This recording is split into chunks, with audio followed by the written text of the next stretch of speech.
SSC এইচএসসির বিষয় ও কর্মদিবস কমানোর সিদ্ধান্ত চূড়ান্ত হচ্ছে। ইতিমধ্যেই জানানো হয়েছে যে এসএসসি আর এইচএসসি পরীক্ষায় বিষয় কমানো হবে, যাতে কম কর্মদিবসেই পরীক্ষা শেষ করা যায়। এখন কোন কোন বিষয় পরীক্ষা থেকে বাদ যাবে, এই সিদ্ধান্ত কিভাবে চূড়ান্ত হবে, কোন প্রক্রিয়ার মাধ্যমে চূড়ান্ত হবে, এ বিষয়ে বিস্তারিত জানাবো আমাদের আজকের ভিডিওতে। যারা এখনও আমাদের চ্যানেলটিকে সাবস্ক্রাইব করনি তারা এখনই সাবস্ক্রাইব করে রাখো, তাহলে পড়াশোনার সকল তথ্য এবং পরামর্শ সবার আগে পেয়ে যাবে। শিক্ষার্থীদের উপর পরীক্ষার চাপ কমানো এবং পাঠ্যক্রমকে আরও দক্ষ ও যুগ উপযোগী করতে দুটি পাবলিক পরীক্ষার বিষয় এবং কর্মদিবস কমানোর সিদ্ধান্ত নেয় শিক্ষা মন্ত্রণালয়। এবার সেই সিদ্ধান্তের অগ্রগতি শুরু হয়েছে।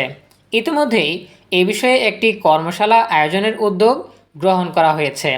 একই সঙ্গে একটি কর্ম পরিকল্পনা ও ধারণাপত্র তৈরি করেছে জাতীয় শিক্ষাক্রম ও পাঠ্যপুস্তক বোর্ড এনসিটিবি। সম্প্রতি এক চিঠিতে এই সংক্রান্ত প্রস্তাবিত কর্ম পরিকল্পনা শিক্ষা মন্ত্রণালয়ের অনুমোদনের জন্য পাঠিয়েছে প্রতিষ্ঠানটি। শনিবার 6 জুন এনসিটিবির সদস্য অধ্যাপক ডক্টর AKM মাসুদুল হক বলেন, মন্ত্রণালয়ের নির্দেশনায় এনসিটিবি, ঢাকা শিক্ষা বোর্ড সহ সংশ্লিষ্ট অংশীজনদের সমন্বয়ে এই প্রক্রিয়াটি এগিয়ে নেওয়া হচ্ছে। আন্তঃশিক্ষা বোর্ড সব বোর্ড চেয়ারম্যানদের সঙ্গে সভা করে এই সিদ্ধান্ত নেবে। আন্তঃশিক্ষা বোর্ড চেয়ারম্যান আমাদের জানাবেন, এরপর ভেরিফিকেশন করবে সরকার, তারপর এটার চূড়ান্ত সিদ্ধান্ত নেওয়া হবে। সূত্র আরও জানায়, মন্ত্রণালয়ের নির্দেশনার আলোকে এ বিষয়ে একটি কর্মশালা আয়োজনের উদ্যোগ গ্রহণ করা হয়েছে। কর্মশালায় দেশের প্রথিতযশা শিক্ষাবিদ, কারিকুলাম বিশেষজ্ঞ, মূল্যায়ন বিশেষজ্ঞ, অভিভাবক, শিক্ষার্থী, বিভিন্ন শিক্ষা বোর্ডের প্রতিনিধি এবং সংশ্লিষ্ট অংশীজনদের ডাকা হবে। কর্মশালায় এ বিষয়ে উঠে আসা মতামতগুলো পর্যালোচনা করে পরবর্তী সিদ্ধান্ত নেওয়া হবে।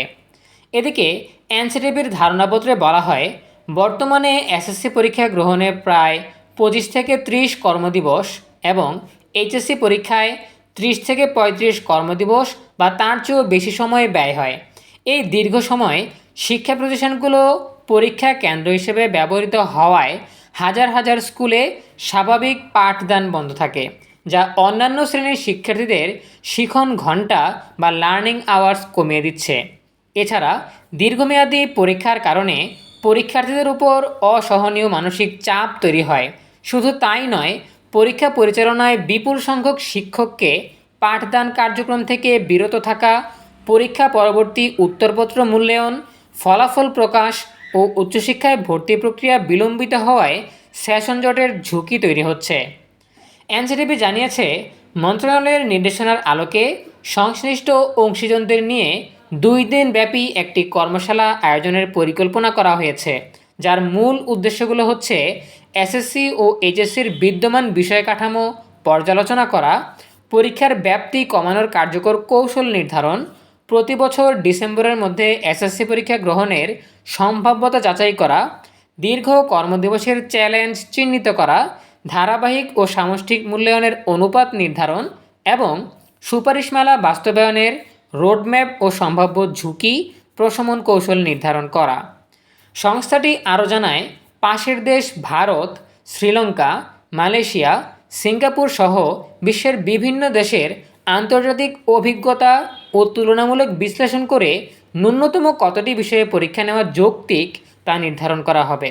বর্তমানে বিষয়গুলোর মধ্যে কোনগুলো একীভূত বা সমন্বিত করা যায়, আবশ্যিক ও ঐচ্ছিক বিষয়ের পুনর্বিন্যাস কীভাবে হবে, বিদ্যমান প্রশ্ন কাঠামো পর্যালোচনা, ব্যবহারিক মূল্যায়নের আধুনিকায়ন এবং বিদ্যালয় ভিত্তিক মূল্যায়নের পরিধি ও নির্ভরযোগ্যতার মতো বিষয়গুলো নিয়ে কর্মশালায় বিস্তারিত আলোচনা করা হবে।